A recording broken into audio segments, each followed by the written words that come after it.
Hey friends, welcome back to Grand Adventure. I'm your host, Mark Guido, and in this week's episode of Grand Adventure, we are bringing our American Heartland Tour 2020 to the Great Smoky Mountains of Eastern Tennessee, so stay tuned.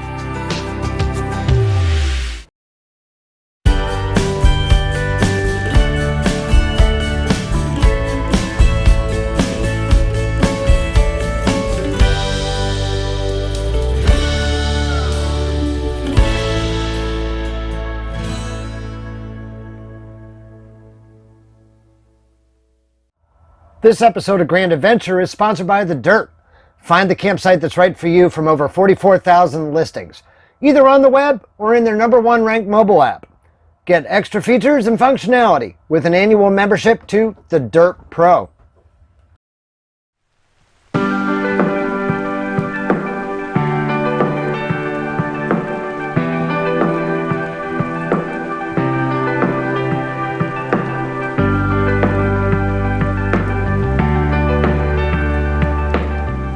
Now, when a lot of RV travelers head for this part of Eastern Tennessee, they tend to gravitate toward the two resort towns over here, Pigeon Forge and Gatlinburg. Now, we're only about 15 miles from either of those two towns. However, we wanted to escape the zaniness and craziness of those two places, and we found the peaceful tranquility that we were seeking right here in Wears Valley at Honeysuckle Meadows RV Park.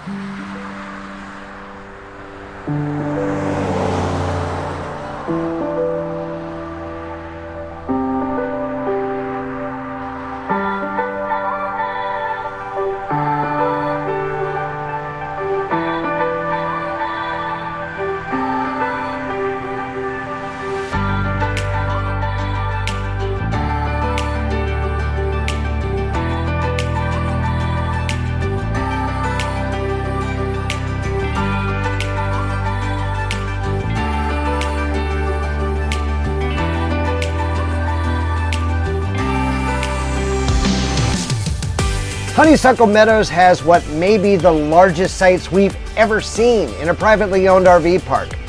They could have stuffed 3 times as many rigs onto their property. Instead, they're the model of what every RV park ought to strive to be. Summer rates cost $40 to $45 per night for 50 amp electrical service, water, sewer, cable, and Wi-Fi.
This is Pigeon Forge, and we much prefer our quiet location in Wears Valley over an RV park in the midst of this tourist trap that caters primarily to Southern culture and country music fans. Still, tourist traps can sometimes be fun, and if you're traveling with kids, you could burn through a paycheck here in a heartbeat. When nearby Gatlinburg ran short of buildable land, Controlled by a few local families who tried to keep outside businesses out, developers turned their attention to Pigeon Forge in the 1960s to build their attractions, including the amusement park that would in the 1980s become Dollywood, majority owned by country music superstar Dolly Parton.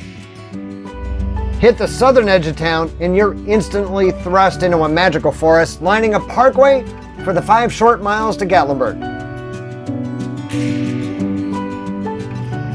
Gatlinburg is a popular vacation resort, resting right on the border of Great Smoky Mountains National Park. It was Edgefield, South Carolina native William Ogle who first decided to permanently settle in the Gatlinburg area. With the help of the Cherokee, Ogle cut, hewed, and notched logs to erect the town's first cabin, but he succumbed to malaria back home in South Carolina in 1803 before he could complete the structure. In 1806, Ogle's widow Martha returned to Gatlinburg with family members to settle the area at last.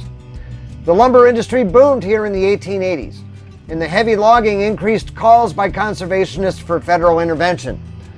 Tourism arrived in Gatlinburg with the opening of the Mountain View Hotel in 1916, and despite resistance from the lumber industry, Great Smoky Mountains National Park opened here in 1934. Within a year, 500,000 Americans were descending upon the national park annually.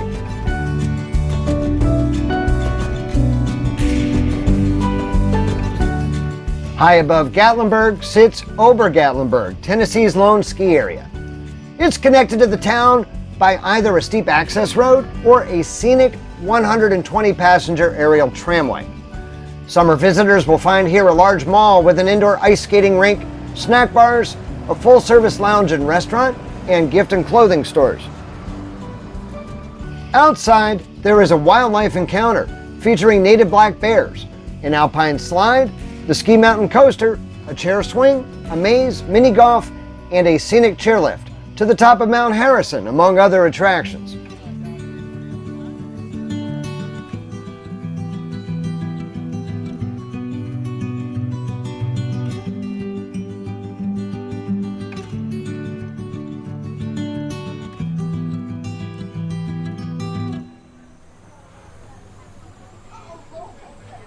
But we didn't come to the Smoky Mountains for the tourist attractions in Gatlinburg and Pigeon Forge. We came here for the region's natural beauty, codified by the creation of Great Smoky Mountains National Park, chartered by the U.S. Congress in 1934 and officially dedicated by President Franklin D. Roosevelt in 1940. The park straddles the ridgeline of the Great Smoky Mountains, part of the Blue Ridge Mountains, which are themselves a division of the larger Appalachian mountain chain. The park contains some of the highest peaks in eastern North America, including 6,643-foot Clingman's Dome.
With as many as 11 million people annually visiting Great Smoky Mountains National Park, It's the most visited national park in the nation, due in part to the fact that this national park does not charge an entrance fee.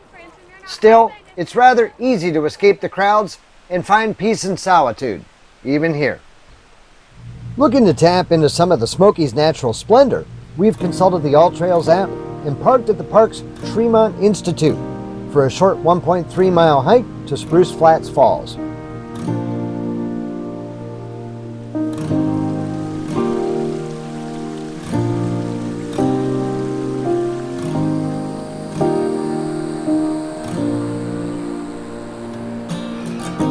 This forest is gorgeous, but I'll tell you one thing, this Utah boy is not used to this kind of humidity anymore.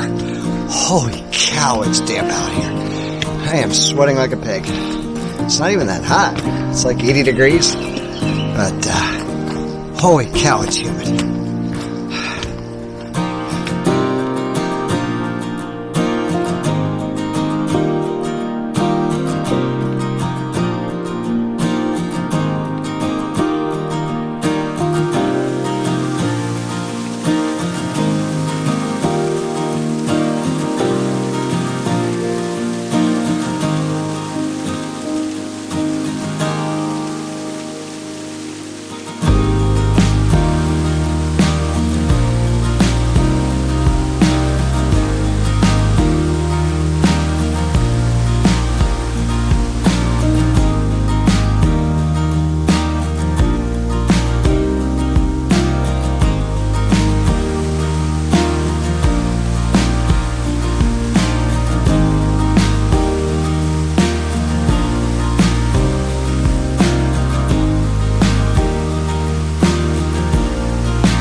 Spruce Flats Falls is actually a series of about 4 waterfalls. Most folks stop and congregate at the bottom of the falls, whereas if you're willing to do a bit of scrambling and bushwhacking, you're likely to have the upper falls nearly all to yourselves, as we did.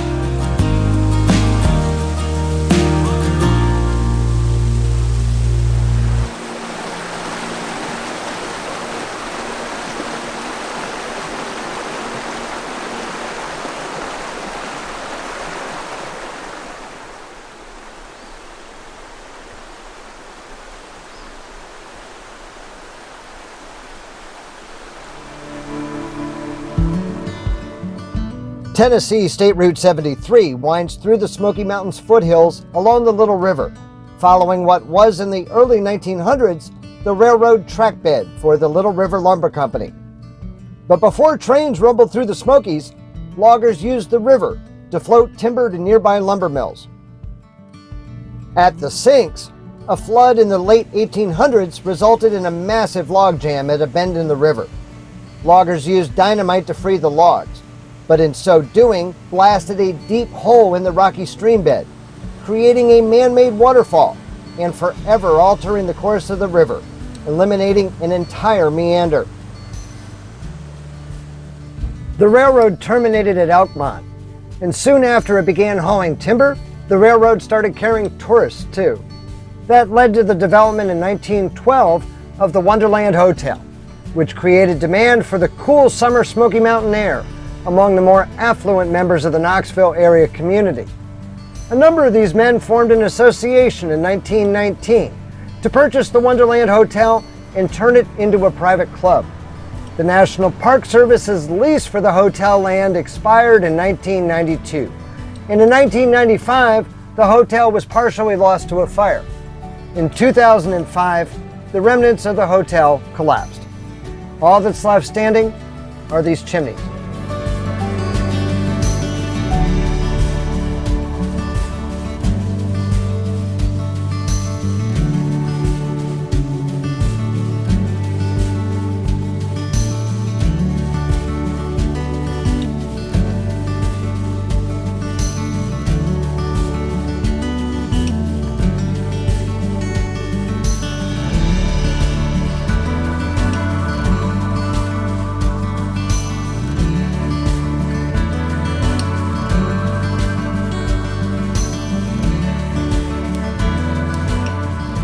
The more affluent who couldn't get into the Wonderland Club wanted a piece of the action in Elkmont too, and formed the Appalachian Club. Along with the Wonderland Club, in 1923, the Appalachian Club instigated the formation of the Great Smoky Mountains Conservation Association, which began to campaign for the creation of the national park. Within a few years, several club members built cottages in a part of Elkmont now known as Daisytown, and the Park Service has been maintaining those cottages for park visitors to explore.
It rains in the Smoky Mountains a lot.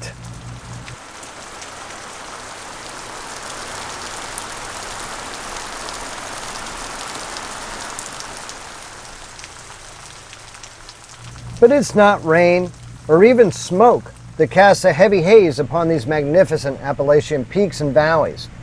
What often appears like smoke across these vistas is in reality a natural fog that often hangs over the range, caused by the dense vegetation exhaling volatile organic compounds.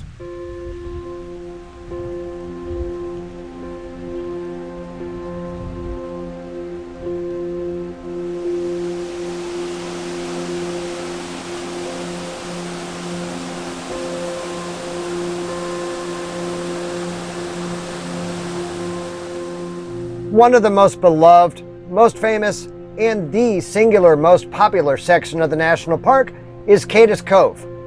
This isolated mountain valley was home to numerous early settlers, and today attracts more than 2 million visitors a year to see its well-preserved homesteads, scenic mountain views, and abundant display of wildlife. Although the one-way loop road through Cades Cove is only 11 miles long, it can require 3 to 4 hours to navigate on a busy day, as is the case today. Just like at Yellowstone, throw in a bear jam or two and traffic comes to an abrupt halt.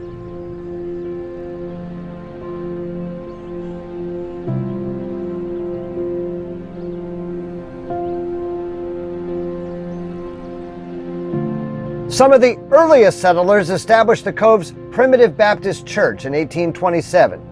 A log structure served the congregation until this church was built in 1887.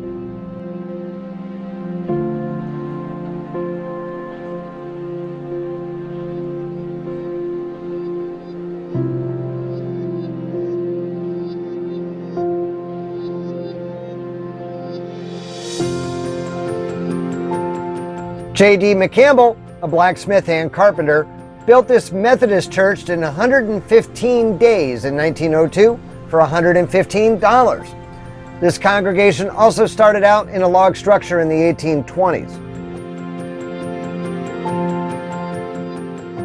A group expelled from the Primitive Baptist Church because they favored missionary work founded this congregation.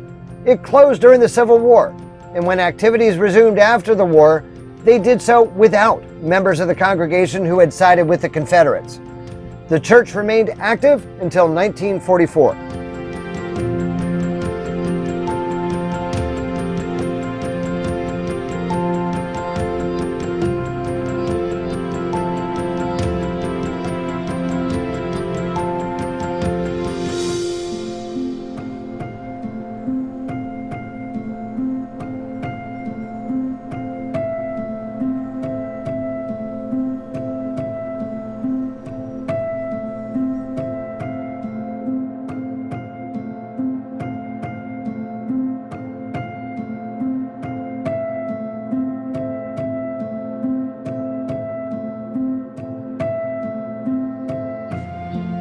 Looks like we got ourselves a bear jam.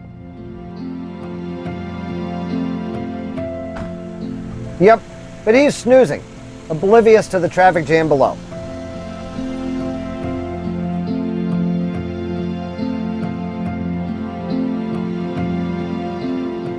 And you all thought RV mattresses were uncomfortable.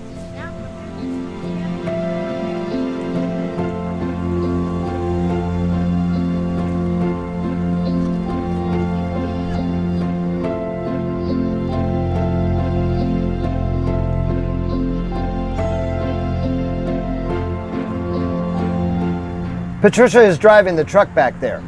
It's actually faster to walk. John Cable bought land in the cove in the late 1860s and built this water-powered grist mill and sawmill around 1870. The same wheel provided power for both. Cable's son continued to operate the mill well into the 20th century.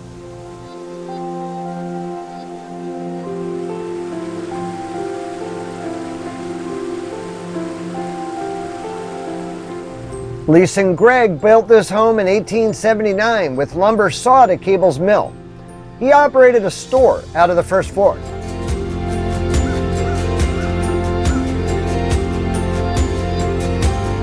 Now past the bear jams, traffic on the loop road is finally flowing smoothly again. Dan Lawson built this house in 1856.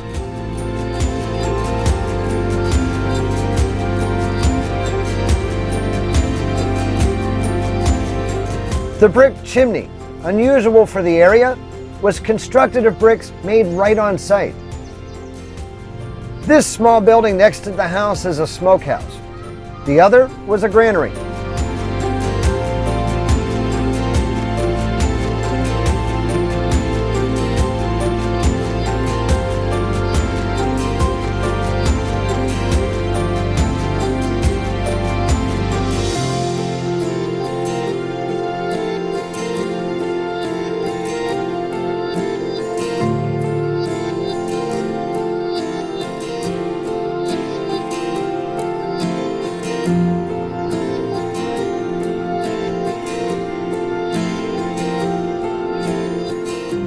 Finally, Colonel Hamp Tipton served in the Mexican War and owned property in Cades Cove. He had this home built in the early 1870s, and his daughters lived here while teaching school in the cove.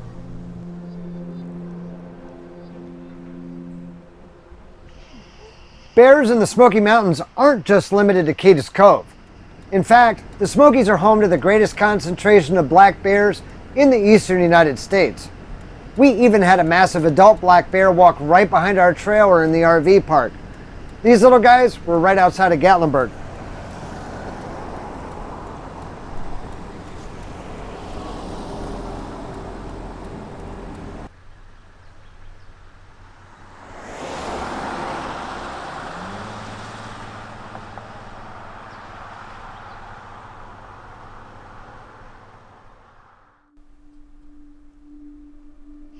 Our last hike took us to something natural and spectacular.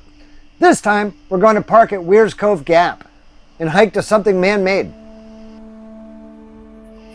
The Little Greenbrier Trail follows the ridge line that separates Wears Cove from the Little River. It's just feet inside the national park boundary and only 3 or 4 miles from the Honeysuckle Meadows RV Park where we're staying.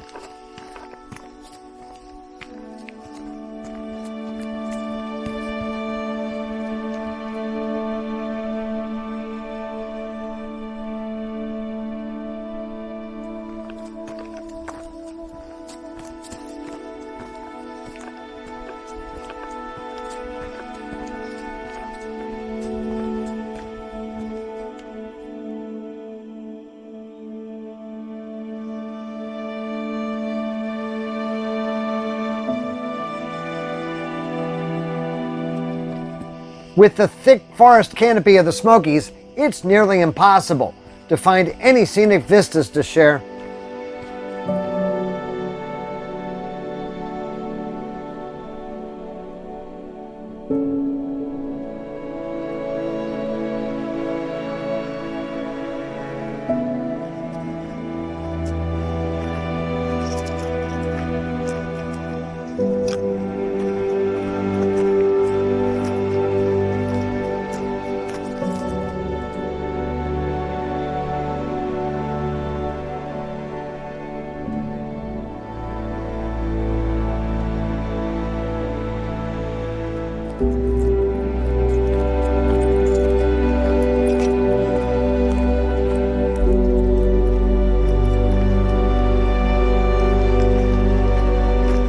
Just under 2 miles into our hike, we've reached Little Brier Gap.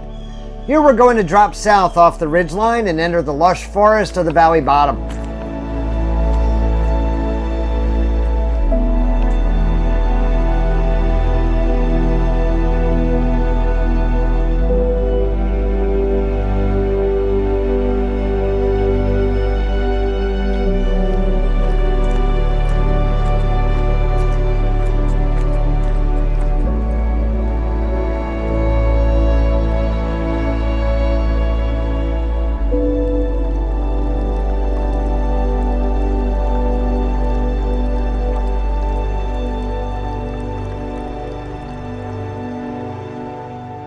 This is the Walker sisters' cabin.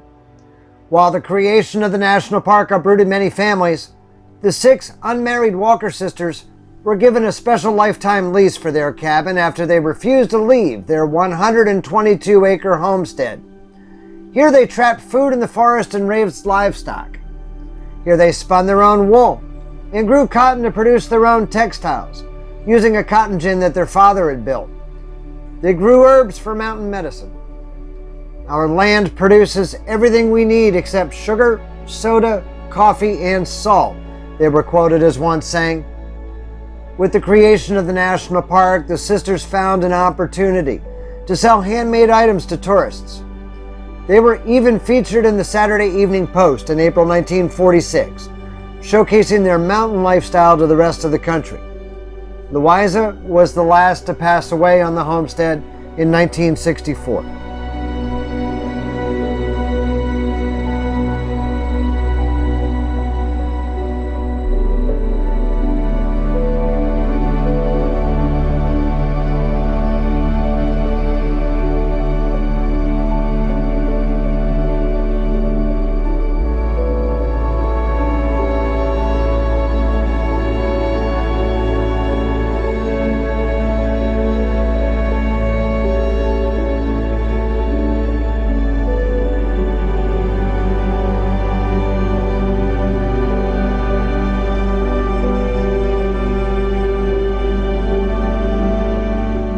This spring house kept dairy products such as milk and butter cool throughout the year. as well as provided storage room for pickled root vegetables.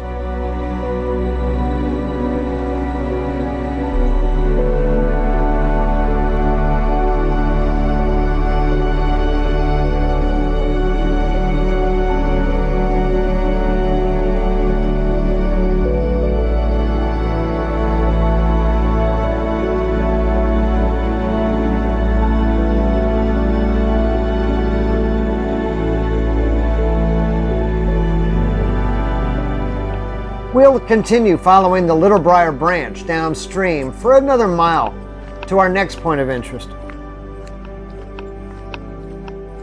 In 1881, the Walker sisters' brother, James Thomas, and their father, John Walker, helped build a small log schoolhouse at the center of the growing Little Greenbrier community. It would also double as a primitive Baptist church until 1925. Because there was so much work to do on the farm during the warm seasons, class was held in the winter for 2 to 3 months. School was a privilege. It was a chance for children to learn, see their friends, and escape their chores for a little while. Lessons included spelling, arithmetic, reading, and writing.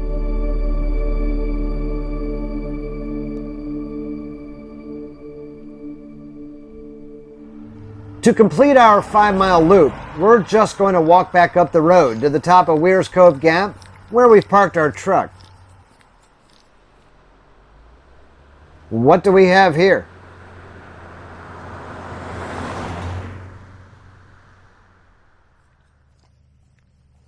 Here, take the wheel. I just got a text.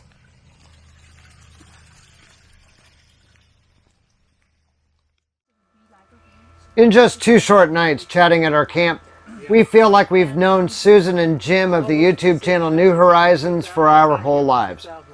They perform some wonderful small-scale charity work for people with disabilities through their channel, and we encourage you to check them out. We'll put a link in the video description down below. Now, we'd like to take just a moment to share a few of the things that we absolutely love about this week's video sponsor, The Dyrt. The Dyrt is the world's #1 ranked app on both iOS and Android for finding great places to camp, just like here at Honeysuckle Meadows RV Park in Tennessee, or on their website, thedyrt.com. You'll find over 44,000 places to camp at The Dyrt and over 1 million user reviews. So you can find the straight scoop on that place that you're thinking about spending a night or even a week at and end up in the perfect place to camp. You'll also find other great features at The Dyrt, including the ability to earn badges and ranks. They have monthly contests for uploading user reviews to campsites where you can win gift cards or even subscriptions to The Dyrt's Pro Edition. And that leads us to our next point. There are actually 2 flavors of The Dyrt available. One is the free version. Absolutely everybody can use that. Everybody can use it to find reviews. Everybody can use it to find great campgrounds.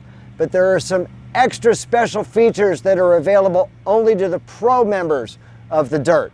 Those include the ability to download maps for offline use and campground reviews. So that way, if you're outside of cell service or Wi-Fi range and you're looking for a place to pull over, you can do so without having cell service. You can download the reviews and the maps right to your app and use that to navigate right to the perfect campground. But there's one other feature that they've just added to pro memberships that makes it extra special, and that is discounts on both campsites and on camping gear. You'll find discounts ranging from 10 to 40% off per night at over 400 campgrounds across the country. And that includes, just recently added to the program, Thousand Trails and Encore resorts. You'll also get discounts on camping gear from brands that you know and love, including Wenzel and GCI Outdoors, to name just 2. Now, all of this comes at a normal price of $35.99 per year for a 12-month annual subscription. So you can imagine it's pretty easy to get that money back in just a night or 2 of camping. But we're going to make things extra special for Grand Adventure viewers. They have offered an additional 10% off to you Grand Adventurers if you sign up by using the link right down below in the video description. So we truly hope that you've enjoyed coming along with us to the Great Smoky Mountains. Coming up next week, we're going to take the American Heartland Tour 2020 to Cloudland Canyon, Georgia. So if you're not yet a Grand Adventurer, now is the perfect time. Go smash that little red subscribe button down there in the corner and ring that notification bell. That way you come along on all of our Grand Adventures as we premiere new outdoor adventure RV travel videos each and every Wednesday evening. Now, we'd be honored if you shared the channel with your friends, family, and on social media. And down below, we always love to hear from you in the comments section after each episode. And it's extremely important to us that if you like this video, please give us a big thumbs up down below. So until next week from Cloudland Canyon, please remember, life is nothing but a grand adventure. We'll see you then.